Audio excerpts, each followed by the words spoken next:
దేవుని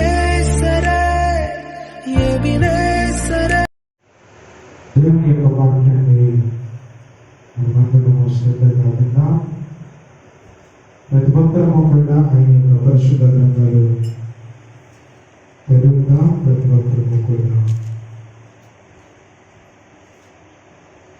దేవుని యొక్క మాటలను ధ్యానంగా ధ్యానించుకున్నాం. Praise the lord. Hallelujah hallelujah hallelujah hallelujah.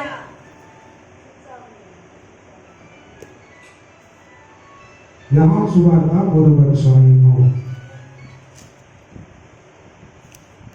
యోహాను సువార్త 3వ అధ్యాయము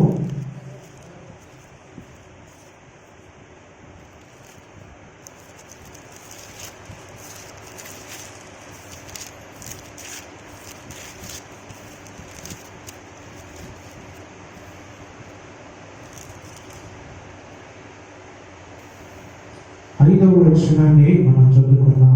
యోహాను సువార్త 3వ అధ్యాయము 5వ వచనాన్ని చదువుకున్నాం.